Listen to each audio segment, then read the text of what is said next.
এখানে আমার আগে ফ্রেন্ড ওরা আসছে, ওরা আইসা যখন খাইছে, খাওয়ার পরে ওদের অনেক ভালো লাগছে, সো আমাকে বলছে আসার জন্য। তো দেন আমি আরেকবার আসছিলাম, আইসা এখান থেকে খাবার খাইছি, আমার কাছে ভালো লাগছে, দেন নেক্সট টাইম আবার আসছি। আর সবচেয়ে বড় হচ্ছে যে এখানকার খাবারগুলো খুব ভালো, সার্ভিসটাও মোটামুটি ভালো আছে, সব দিক দিয়ে ফিট। এখানে সব আইটেমগুলো ভালো লাগছে।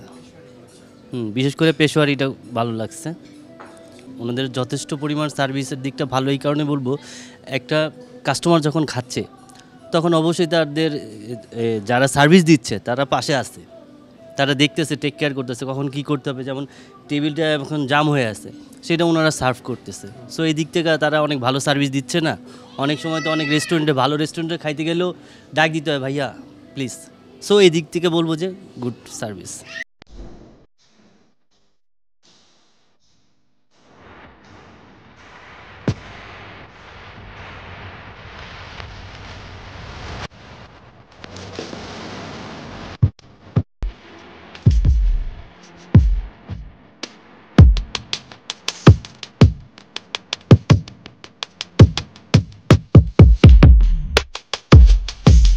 আমি রেস্টুরেন্ট ম্যানেজার হিসাবে এখানে দায়িত্ব পালন করছি। তো আলহামদুলিল্লাহ আমাদের আজকে একটা 450 লোকের ইভেন্ট চলতেছে। তো আমাদের সব কিছুই মোটামুটি ডেকোরেশন বা সব কিছুই কমপ্লিট। তো এখনই মানুষজন এসে খাওয়া দাওয়া শুরু করবে। তো আমাদের টোটালি আমরা 600+ ক্যাপাসিটি আমরা অ্যারেঞ্জ করতে পারি। তো আমাদের বাফেট স্টেশন যেটা অনেক বড় এরিয়া, আপনারা এখানে খাবার নিতে গেলে কোনো কনজাস্টেড এরিয়া না, কোনো গ্যাঞ্জাম লাগার কোনো সুযোগ নাই, স্মুথভাবে খাবার নিতে পারবেন।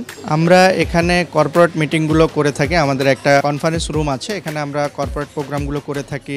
তারপর বার্থডে প্রোগ্রাম, যে কোনো প্রোগ্রাম আমরা এখানে করে থাকি আলহামদুলিল্লাহ।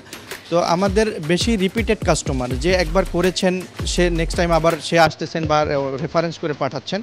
তা আলহামদুলিল্লাহ আমরা মানুষকে ভালো কিছু দেওয়ার চেষ্টা করি।